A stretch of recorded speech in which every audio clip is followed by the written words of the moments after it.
안녕하십니까. 머니올라 시작합니다. 반도체 업황이 개선되는 조짐을 보이고 있습니다만 주가는 기대만큼은 오르지 못하고 있습니다. 4분기 투자 전략은 어떻게 세워야 할까요? 전문가와 함께 살펴보겠습니다. 노근창 현대차증권 센터장님 모셨습니다. 어서 오십시오. 안녕하십니까.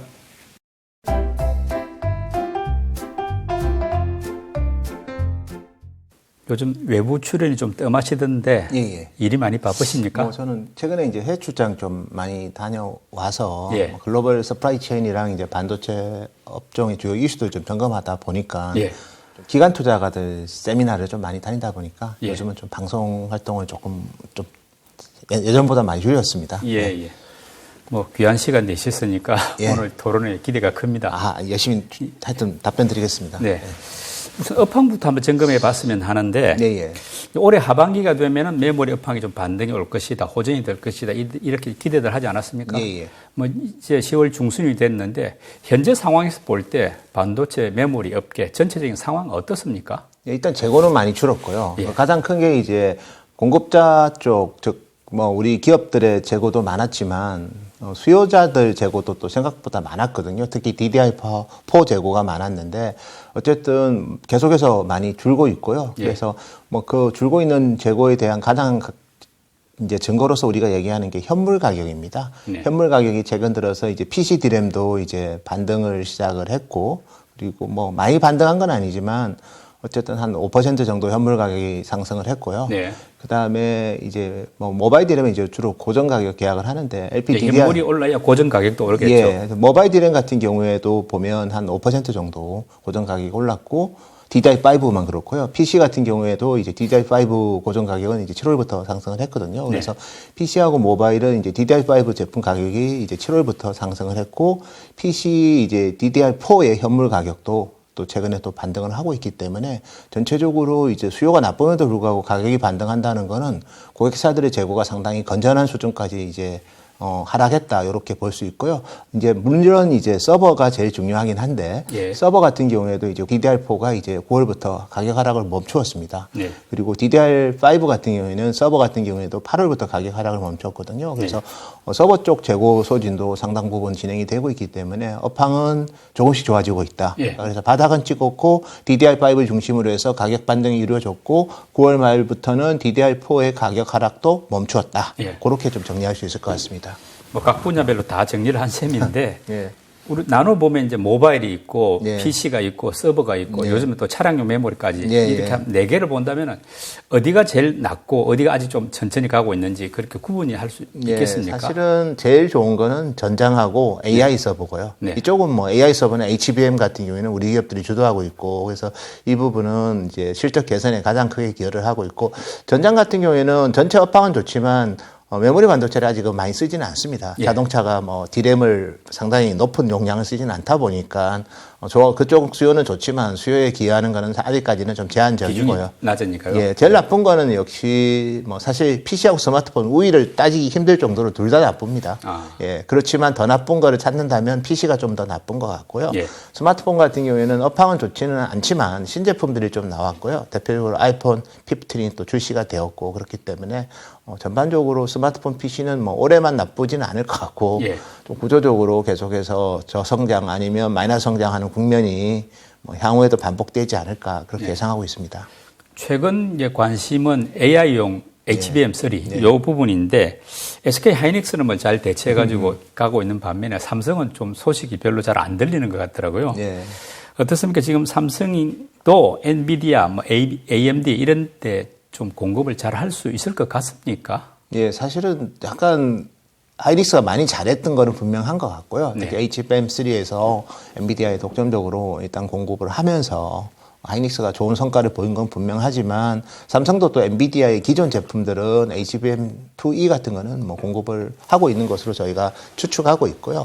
그리고 제일 중요한 거는 이제 지금 수요가 뜨고 있는 HBM3에 삼성이 이제 공급을 하느냐 안 하느냐 가지고 아직도 이견이 많습니다. 근데 저희가 상식적으로 파악을 한 바로는 뭐 HBM3도 삼성은 엔비디아에 이제 본격적으로 4분기 후반부터는 공급이 될 것 같고요. 예. 그리고 뭐 또 HBM3가 엔비디아만 있는 건 아니고요. 네. 다양한 수요처들이 좀 계속 나타나고 있는데 예. 대표적으로 뭐 AMD도 되게 중요한 뭐 거래선이 되겠지만 그 FPGA라고 해서 약간은 뭐 고급 반도체가 있거든요. 그쪽도 HBM3를 2024년부터는 많이 탑재할 것 같아요. 대표적으로 브로드컴, 과거에 아바고가 인수한 브로드컴, 그 다음에 이제 AMD가 인수한 자일링스, 네. 이런 기업들, 또 인텔도 말테라라는 기업을 또 FPGA 회사를 인수했는데, 어쨌든 FPGA 회사들이 내년에 HBM3를 많이 탑재할 것 같고, 그래서 수요가 전반적으로 확장된다는 게 제일 중요할 것 같고요. 네. 여기에 이제 빅테크 기업들도 이제 자체적으로 NPU를 많이 개발합니다. 그래서 HBM의 수요가 전반적으로 확대되고 있기 때문에 삼성전자는 이제 그런 거래선도 되게 기회가 많이 될 것 같고, 그래서 HBM 캐파를 많이 증설하고 있고요. 그리고 이제 결국 시장에서 삼성전자가 HBM의 3에 있어서 뭔가 문제가 있어서 좀 더 비거덕된다는 얘기가 있는데, 저희가 파악하기로는 뭐 그런 식으로 뭐 이상한 징후는 실질적으로는 별로 없는 것 같고요. 그래서 HBM3도 아마 스케줄대로 공급을 할 것 같고, 그리고 더 중요한 건 엔비디아 입장에서 삼성전자는 되게 향후에는 더 중요한 거래선이 될 것 같아요. 왜냐하면 HBM3에서 멈추지 않고 2025년, 6년에는 HBM4가 나오거든요. HBM4 같은 경우에는 보통 이제 HBM이 이제 D램을 쌓는 건데, 근데 향후에는 이제 그 파운드리 공정에서 만들 겁니다. 핀팻, 뭐 7나노 이렇게 만들 건데, 그렇게 되면 이제 HBM4에서는 삼성의 입지가 훨씬 더 좋아지고, 또 하이브리드 본딩이라고 해서 지금은 HBM3에 보면 마이크로 범프를 가지고 이렇게 HBM끼리 붙이거든요. 뭐 12단도 붙이고, 뭐 8단도 붙이고 하는데, 향후에는 이제 16단이나 이래 되면 이제 범프를 아마 안 쓸 가능성이 큽니다. 그러면 하이브리드 본딩에 있어서는 또 삼성이 또 투자를 많이 하고 있기 때문에 뭐 미래의 로드맵을 보면 엔비디아 입장에서 삼성을 배제하기는 되게 힘들 것 같아요. 그렇게 본다면 HBM3 같은 경우에도 삼성이 어느 정도 엔비디아가 요구하는 조건을 맞추면 제가 봤을 때는 뭐 의미 있게 공급하지 않을까 그렇게 보고 있고, 시장의 기후가 너무 지나친 것 같습니다. 지금 마이크론도 HBM 시장에 이제 본격적으로 뛰어들겠다 참전을 선언한 셈인데, 이렇게 되면 지금 우리 뭐는 SK 하이닉스하고 삼성전자가 거의 독점하던 이 HBM 시장이 좀 경쟁이 심화되면서 뭐 가격 면이라든지 이런 쪽에서 조금 문제가 생기는 거 아닌가 생각도 드는데 어떨까요? 근데 이제 HBM이 이제 3에서 이제 3E로 좀 더 이제 성능이 개선된 제품으로 이제 어쨌든 변화가 생기는데, 그 시장에 이제 마이크론이 들어오겠다는 거죠. 근데 마이크론 입장에서도 그렇게 HBM을 많이 안 만들어 봤기 때문에 시행착오는 분명히 있을 거고요. 그렇지만 더 중요한 거는 이제 HBM3의 뭐 표준만 사실 마이크론도 맞춰주면 됩니다. 그래서 그 규격에 맞게 두께를 맞춰줘야 하기 때문에 아마 마이크론도 그런 부분은 준비를 많이 했을 것 같고, 그래서 뭐 경쟁은 좀 하겠지만 이제 그 이상으로 수요가 많이 증가할 것으로 예상하고 있고요. 대표적으로 TSMC가 이제 HBM에 탑재하는 첨단 패키징 공법을 이제 코어워스라고 합니다. 그래서 코어워스 정에 관련된 생산 캐파를 TSMC가 거의 3배 증설하고 있거든요. 그래서 2분기에 27K였는데 이게 뭐 한 80K 이상까지, 그래서 이제 증가를 할 것으로 저희가 뭐 대만 쪽 서플라이 체인을 체크해 보면 뭐 그게 확인이 되고 있거든요. 그럼 코어스 캐파가 3배가 증가가 한다면 삼성하고 하이닉스가 지금 HBM 캐파를 2배에서 2.5배 증설하고 있거든요. 그러면 이제 3배 증설하는데 코어스는 HBM은 2배 증설하면 안 되지 않습니까? 그만큼 이제 마이크론이 들어오더라도 오히려 수급은 좀 더 밸런스를 갖는 그런 구조로 저희는 예상하고 있습니다. 우리 센터장님은 내년 상반기까지는 이제 반도체가 괜찮아질 것이다 이렇게 보시고 계신데, 뭐 그렇게 보는 근거나 배경은 어떤 겁니까? 사실 뭐 상반기까지 의미 있게 좋아지기보다는 그냥 일단은 메모리 가격이 오르면서 점진적으로 좋아지는 거로 저는 보고 있고요. 본격적인 실적 회복은 내년 하반기로 저는 보고 있습니다.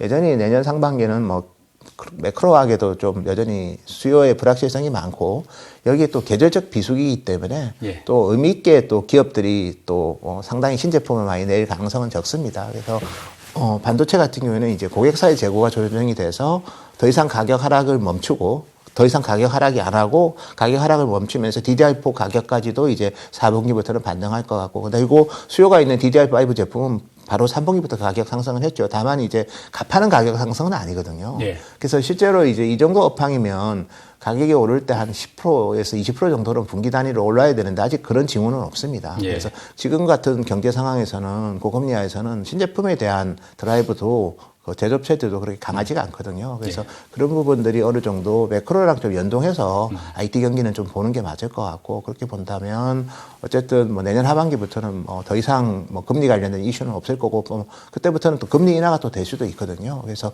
그런 시점에 아마 뭐 클라우드 사업자들이든 그리고 이제 스마트폰 업체들이든 신제품을 좀 더 만들 거고 클라우드 사업자들은 데이터 센터에 대한 업그레이드를 좀 더 많이 할 것 같아요. 그때 돼야지 수요가 살아나는 거지. 공급은 이미 감산도 했고 그리고 재고도 많이 줄고 있기 때문에 공급상의 이슈는 사라지니까 제품 가격이 하락을 멈추면서 가격이 이제 점진적으로 오르는 거지만 근데 그거 가지고 우리가 사이클이라고 볼 수 없거든요.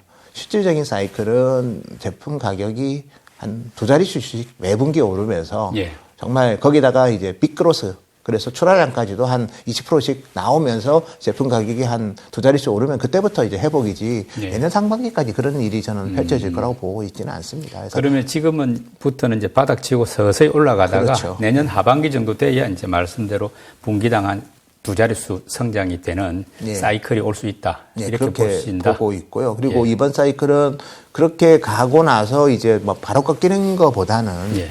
그래서 뭐 하이닉스랑 마이크론이 또 설비 투자를 올해 한 50% 정도 줄였기 때문에 요즘에 이제 반도체 공장이 실제로 램프업 되는데 거의 뭐 2년 가까이 걸리거든요. 그래서 올해 설비 투자를 50% 가까이 줄였다는 거는 25년에 공급난을 좀 겪을 가능성이 상당히 있을 것 같아요. 그래서 예. 내년 하반기에 두 자릿수 가격 상승 이후에 네. 25년 사이클도 또 좀 더 그런 분위기에 이어지면서 이번 회복 사이클은 뭐 한 1년 반 이상은 그 정도의 좀 강세 사이클이 내년 하반기부터 전개되지 않을까. 지금은 이제 그런 가능성을 타지는 않은 단계고요. 그런 차원에서 가격 하락이 멈췄다는 건 되게 반가운 거고 DDR5를 중심으로 해서 또 가격 상승이 조금씩 있는 것도 되게 뭐 저희가 봤을 때는 긍정적인 거고 여기에 이제 AI 관련된 HBM이 계속해서 나쁜 수요에서도 그쪽만은 그래도 수요를 견인하고 있기 때문에 그런 면에서 HBM 비중이 높은 한국 기업들은 최소한 D램에서는 아마 조기 흑자 전환을 빠르면 3분기부터 하지 않을까 예. 그렇게 조심스럽게 예측하고 있습니다.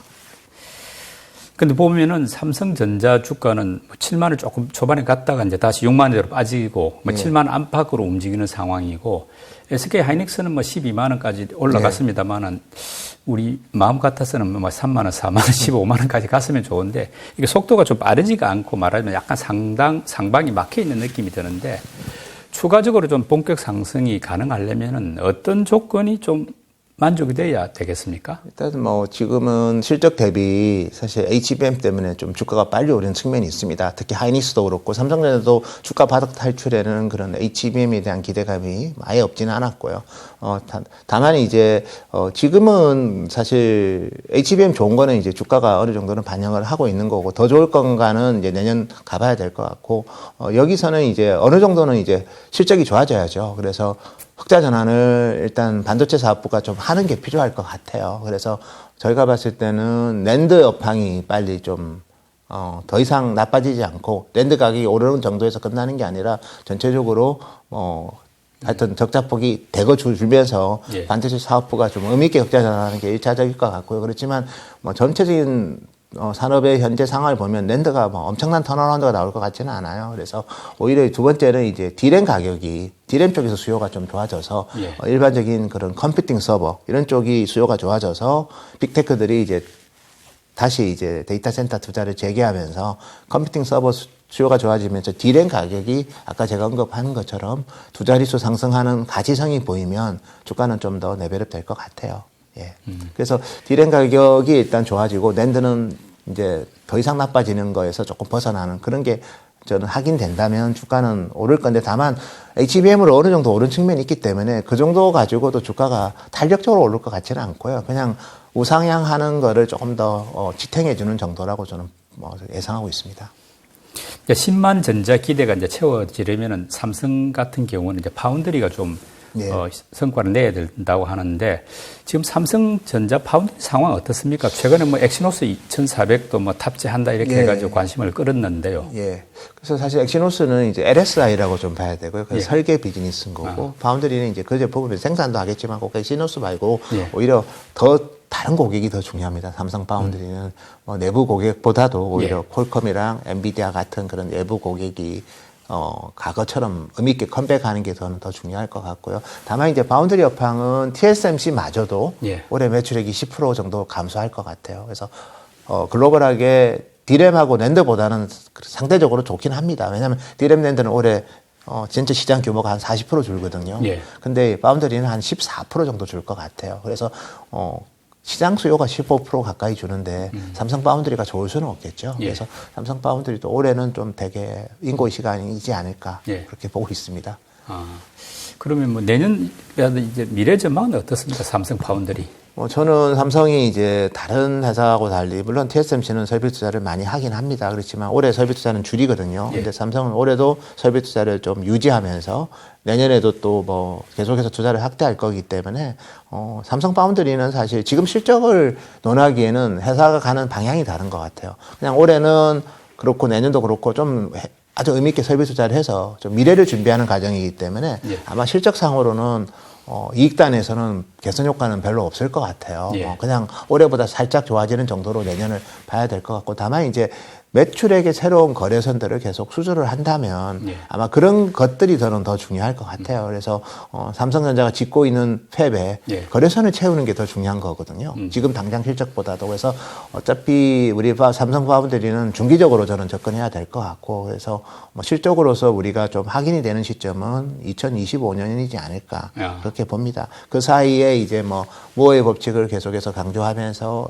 뭐 3나노, 2나노 뭐 이런 선행 제품을 계속해서 개발하면서 또 새로운 거래선을 추가하고, 그리고 뭐 턴키처럼 예. 그냥 무어의 법칙 말고 어드밴스드 패키징에 초점을 맞추는 그런 쪽에서 경쟁을 높여서 또 신규 고객들을 확대한다면, 그걸 통해서 이제 미래의 수주가 확인이 된다면 오히려 실적 대비 주가를 빨리 반영해서 아마 삼성전자가 뭐 10만 전자가 언제 갈지 저도 잘 모르겠지만 그것이 가능하려면 파운드리에서 삼성이 의미 있는 성과를 내야 되는데, 그 가시성은 뭐 저희가 봤을 때 내년부터는 좀 더 확인되지 않을까 그렇게 보고 있습니다. 최근에 삼성은 지금 차량용 반도체에 많이 좀 힘을 기울이는 것 같은데 그쪽에서도 성과가 좀 나옵니까? 많은 성과가 나오고 있고요. 특히 차량용 로직 반도체 쪽에서는 뭐 거래선 추가가 상당히 많이 진행이 되고 있고, 뭐 저희도 뭐 구체적으로 뭐 삼성이 또 의미 있게 밝히지는 않지만 그쪽 거래선들과 뭐 계약을 맺었다는 그런 언론 보도들이 조금씩 나오고 있죠. 그래서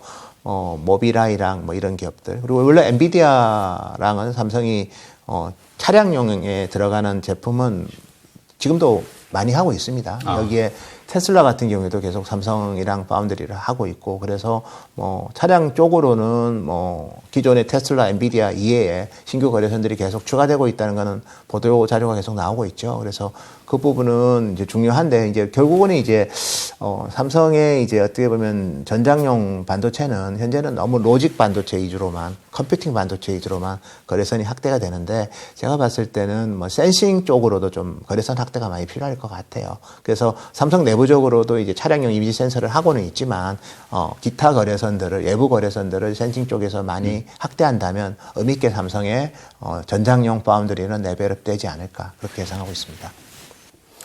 미국 10년물 국채 금리가 뭐 4.7%대 상당히 높은데, 이렇게 시장 금리가 높은 상황에서 반도체 투자 비중, 우리 투자자 입장에서 많이 높여도 가능할까요? 괜찮을까요? 예. 그래서 저는 이제 반도체가 결과적으로 보면 항상 경기를 선행하지 않습니까? 예. 반도체 투자는 항상 미래의 방향성을 보고 어떻게 보면 전체적으로 투자를 할 때 성과가 있기 때문에 그 금리가 이제 뭐 내년 연말까지 계속 유지되지는 않을 거거든요. 예. 저는 매크로 환경에서는 그래도 반도체 투자가 제일 좋을 것 같아요. 매크로가 불안하면 뭐 좋을 게 없죠. 어떤 업종이든. 근데 반도체는 일단 공급을 줄였다. 네. 두 번째는 고객사의 재고가 줄었다. 세 번째는 고대역 디램이라는 또 새로운 수요처가 그 저변을 확대하고 있기 때문에 반도체 투자는 지금의 매크로 환경하에서는 제일 방향성과 가치성이 보이는 투자가 되지 않을까 그렇게 봅니다. 다만 아직은 실적이 좀 부진하기 때문에 공격적인 추격 매수보다는 저점 분할 매수 전략이 좀 더 유효하지 않을까 그렇게 예상하고 있습니다.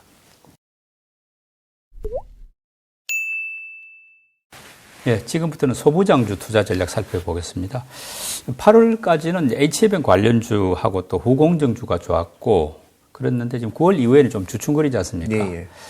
어떻습니까? 지금 많이 올랐기 때문에 조정 국면이 길어지는 것인지 아니면 뭐 언제 정도 돼야 추가 상승이 가능하다고 보시는지 좀 어려운 질문일 수 있겠습니다만은. 예, 제가 직접 담당하진 않지만 저희 리서치 센터에서 주로 담당하고 있기 때문에 저희 하우스뷰 위주로 좀 말씀드리겠습니다.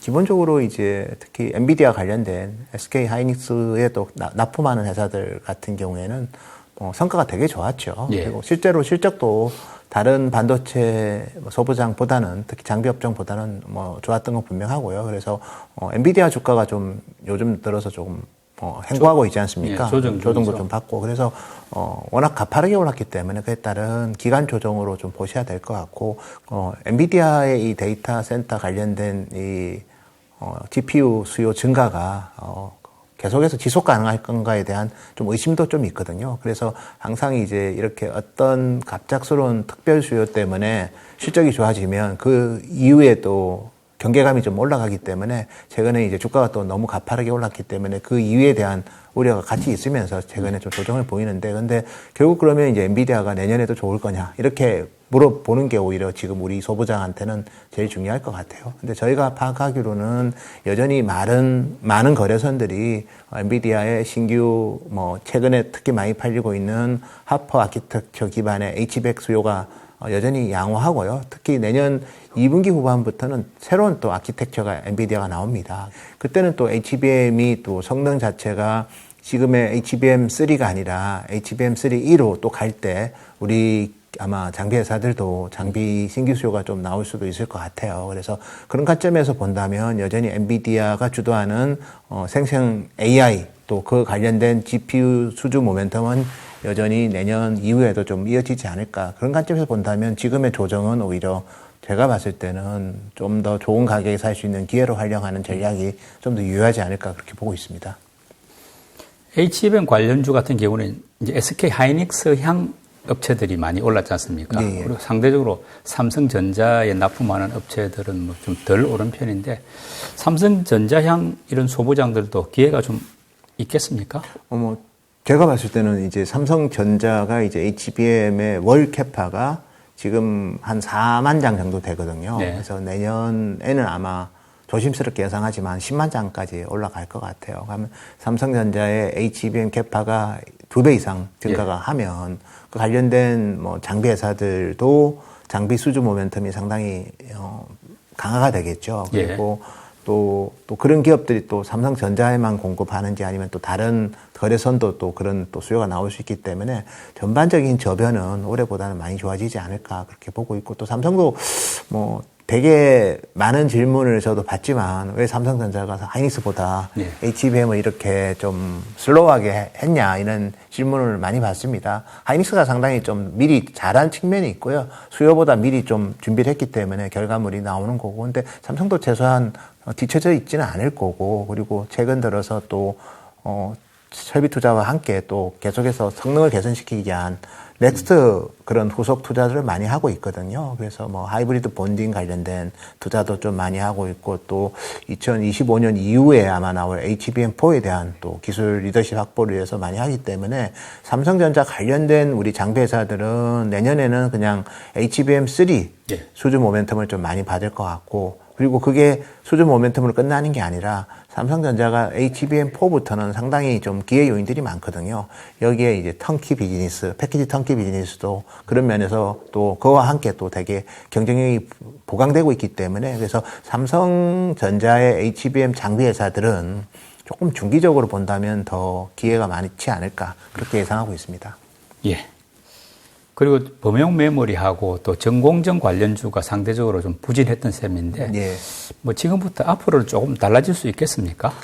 결국은 저희가 봤을 때 올해 부진한 배경에는 일단 설비 투자를 하이닉스 같은 경우는 좀 많이 줄였지 않습니까? 예. 설비 투자를 줄이는 상태에서 기업들이 실적이 좋게 나오기 좀 힘들겠죠. 그래서 그렇겠네요. 그런 부분 때문에 영향을 받은 거고, 반면에 이제 삼성 같은 경우에는 올해는 이제 전공정 장비 투자, 설비 투자를 삼성은 좀 유지하는 방향이긴 하지만 올해 같은 경우에는 이제 인프라랑 건물 투자가 좀 많거든요. 예. 그러다 보니까 그 관련된 장비 회사들은 올해 실적이 괜찮습니다. 그렇지만 전공정 장비 자체를 막 발주를 많이 하고 그런 거는 아직은 아닌 것 같기 때문에 아마 삼성전자의 장비 회사들도 시장 예상보다는 조금 실적이 좀 떨어진 것 같아요. 다만 이제 올해 이제 건물하고 인프라 투자를 많이 하면 내년부터는 이제 장비 투자를 많이 하겠죠. 예. 그리고 하이닉스도 지금과 같은 설비 투자 뭐 50% 줄이는 국면이 내년에도 저희는 이어질 거라고 보지는 않거든요. 그러면 반도체 장비 업종도 아마 이제 보통 장비 회사들은 칩 회사들과 주가는 비슷하게 움직입니다. 예.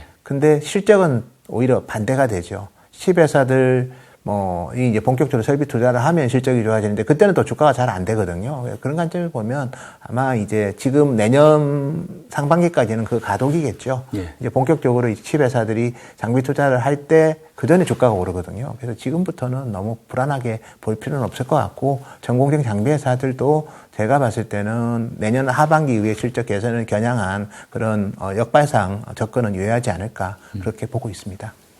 우리가 이제 반도체 소부장이라고 하지만은 소부장도 공정별로 다양하지 않습니까? 근데 그런 측면에서 지금 조금 더 주목해야 될 공정 관련한 소부장 있다면 어떤 쪽일까요?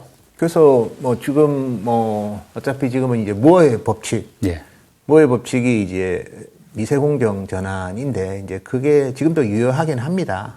삼성 여전히 게이트-오라운드 3나노 하고 있고 또 향후에 이제 하이 NA 장비를 ASML로 받으면 2나노까지 또 갈 거고 그렇지만 그럼에도 불구하고 지금 HBM 수요 그리고 엔비디아의 또 우리 GPGP 수요를 자세히 보면 그런 무어의 법칙보다는 지금은 이종의 반도체를 쌓거나 네. 아니면 동종의 반도체를 쪼개가지고 붙이는 그런 칩넷에 어떻게 보면 무게중심이 많이 가고 있거든요. 연결해가는 그런. 예, 그래서 과거에 우리가 전공정, 주요 공정에 있어서, 정말 국산화를 했다거나 아니면 수주 모멘텀을 받는 거, 그런 거보다는 지금은 제가 봐도 무어의 법칙이 이제 그쪽에 주로 초점을 많이 맞춘 거고 예. 지금은 이제 어드밴스드 패키징의 시대로 저는 접어들었기 때문에 아. 오히려 전공정보다는 후공정 쪽에 예. 지금은 관심을 갖고 자르고 구멍을 뚫고 이렇게 붙이고 예. 어태칭하고 커팅하고 예. 그다음에 홀을 파고 예.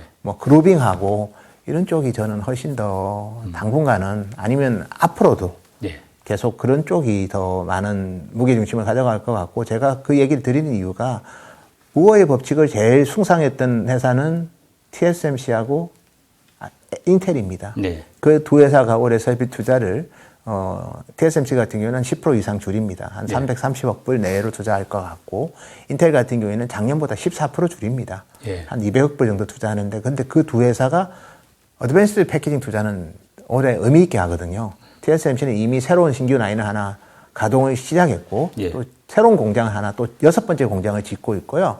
인텔 같은 경우에는 60억 불을 말레이시아 페낭에 패키징 공장을 짓고 있습니다. 그래서 그것만 보더라도 지금은 전공정에 있어서 특정 공정에 예를 들어서 수주 모멘텀 이런 것보다는 오히려 후공정에서 전체적인 생태계 확장을 대표 무어의 법칙을 숭상했거나 아니면 무어가 직접 일했던 인텔마저도 패키징 투자를 아주 의미있게 하고 있다는 거죠. 그런 관점에서 본다면 우리 기업들도 결국 이제 그 방향성에 있는 회사들이 당분간은 실적 모멘텀도 강할 거고 주가의 흐름도 좀 더 양호하지 않을까 그렇게 예상하고 있습니다. 삼성도 패키징 공장 지금 한국에 2개 있지만 계속해서 협력사와의 협력을 강하고 있기 때문에 그 관련해서 이제 기술 선도력을 갖고 있는 회사들은 제가 봤을 때는 주식시장에서도 상당히 주목을 받지 않을까 그렇게 예상하고 있습니다. 사실 우리가 대만에 비해서 좀 열세다 하는 게 이제 어드밴스드 패키징 요 부분이지 않습니까? 예. 이제 첨단 예. 패키징이겠죠. 지금 삼성을 비롯해서 이제 투자도 많이 하고 열심히들 하고 있는데 어떤 패키징 분야에서 특히 어드밴스드 패키징 분야에서 좀 가시적인 성과가 나오고 있습니까?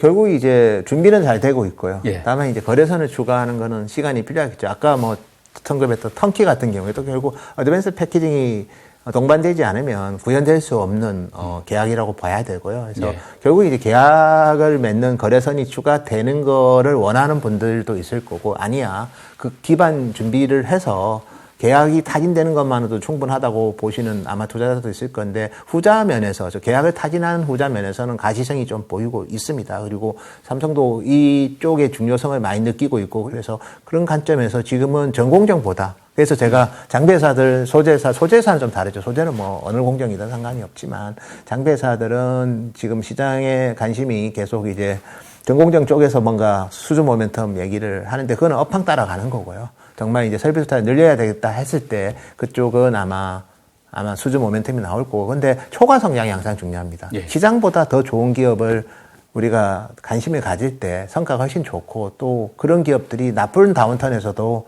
항상 더 시장을 이기거든요. 그래서 결과적으로 본다면 지금 초과 성장하는 영역은 무어의 법칙보다는 어드밴스드 패키징에 관련된 네. 그 기술이 더 중요하고요. 그래서 결국은 이제 저전력과 고성능은 이종의 반도체를 옆에 붙이거나 아니면 이에 얹거나, 이에 올리면 3D 패키징이 되고 옆에 붙이면 2.5D 패키징이 되는 거고, 그 다음에 다른 반도체 칩 사이즈를 좀 줄여가지고 서로 붙이는 것도 어떻게 보면 뭐 패키징이지만 또 그걸 또 우리가 칩넷이라고 부르거든요. 예. 지금은 그게 훨씬 더 중요하고, 그 관련된 구멍을 뚫거나 쌓거나, 예. 그 다음에 뭐 반딩하거나 어태칭하거나, 그 다음에 뭐 어쨌든 붙이거나, 예. 뭐 이런 기업들이 훨씬 더 지금은 시장에서 주목받는 업종이 되지 않을까, 그렇게 보고 있습니다. 그럼 방금 말씀하신 어드밴스드 패키징 관련해가지고 네. 우리가 주목해야 될 이제 소부장 업체가 있을 거 아닙니까? 예. 어떤 쪽입니까? 제가 뭐 사실 특정 기업을 언급하기는 좀 한계는 있지만, 올해 제일 주가가 많이 오른 한미 반도체도 예. 사실 어드밴스드 패키징과 관련된 본딩하고 또 원래 뭐 거기가 또 자르는 것도 좀 많이 예. 하거든요. 네. 그러니까 커팅하고 본딩하고 어태칭하고 이런 쪽에 뭐 우리 기업 대표적으로 뭐 하이닉스 쪽에는 뭐 한미 반도체가 있고, 뭐 삼성 쪽에서는 또 대부분 많이 이오 테크닉스를 많이 언급하죠. 예. 그런 기업들은 좀 중장기적으로 이 산업의 패러다임이 변하는 데 있어서 주인공이 누가 될 수 있느냐를 좀 잘 리서치하는 것도 중요할 것 같아요. 디자인 하우스하고 팹릿에 대한 관심들도 요즘 높아지고 있지 않습니까? 예. 우리나라 관련 기업들이 대만이나 미국 이런 경쟁국과 비교해서 말하자면 경쟁력이 어떤지, 또 이 관련 기업들 주가 전망은 어떤지 한번 질문 드리고 싶습니다.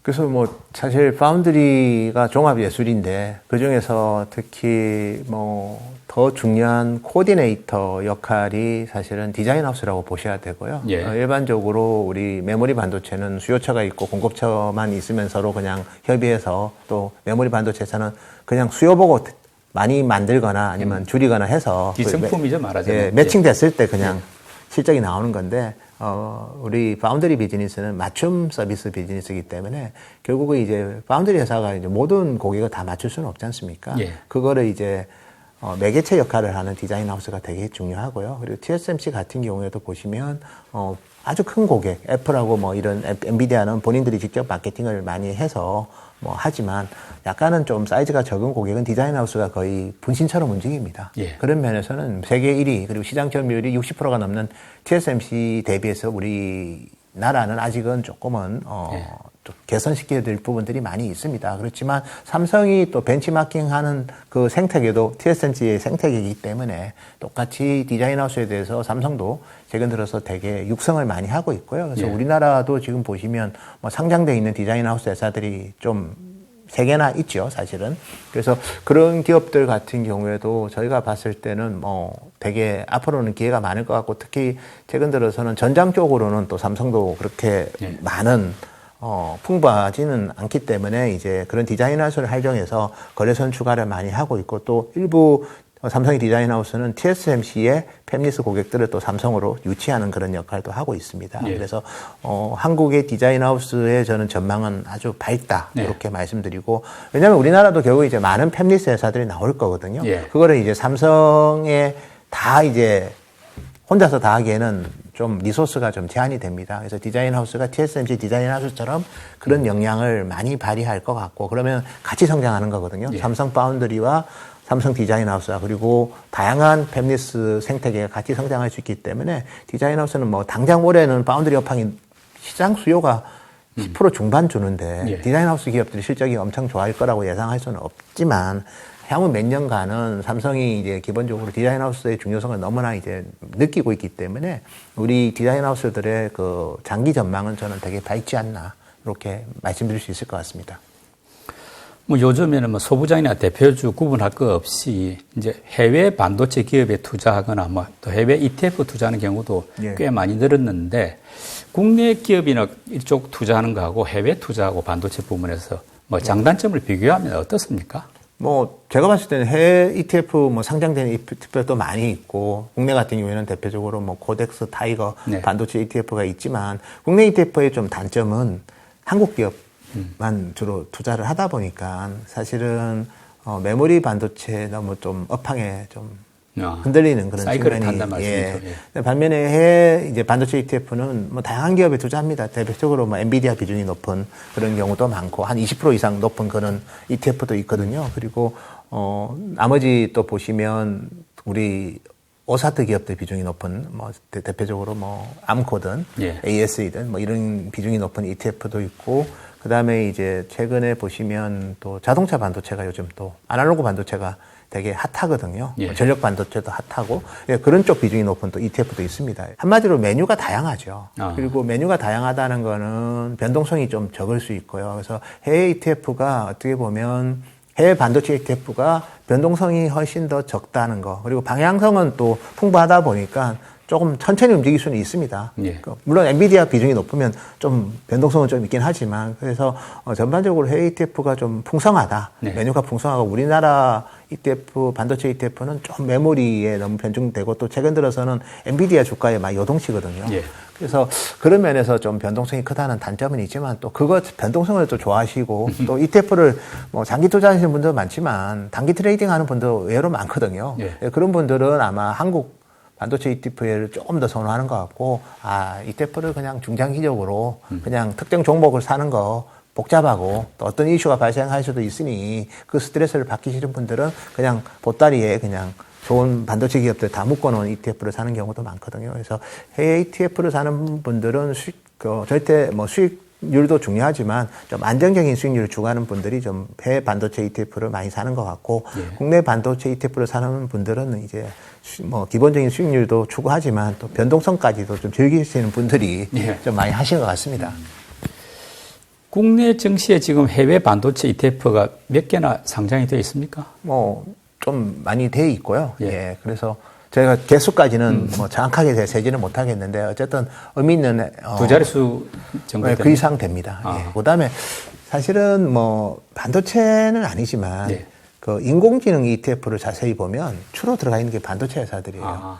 그런 거를 좀 하이브리드로 저는 추구하는 전략도 나쁘지는 않을 것 같아요. 그래서 변동성을 좋아하는 분들은 그냥 순수하게 국내 반도체 ETF 아니면 반도체만 많이 들어있는 거를 추구하지만 변동성과 안정성을 그리고 수익성을 동시에 추구하는 분들은 이렇게 하이브리드도 많이 찾는 것 같아요. 그래서 본인의 성향을 잘 분석해보고 ETF를 고르는 전략도 되게 좋을 것 같습니다. 약간 좀 큰 이야기를 하고 싶은데 이번에는 예. 그 미중 반도체 전쟁, 뭐 패권 전쟁이 상당히 치열하지 않습니까? 예. 이런 상황에서 이제 이게 어떻게 보면 우리 반도체 산업에서는 상당히 장애 요인이 또 되고 있고 걸림돌이 되고 있는데 우리나라 반도체 산업의 어떤 스탠스랄까 이건 어떻게 지금 세워 나가야 되겠습니까? 그래서 되게 저도 많이 받는 질문이고 되게 민감한 질문이기도 합니다. 저는 미중 간의 그것 때문에 최소한 중국 기업이 성장할 기회는 많이 막은 것 같아요.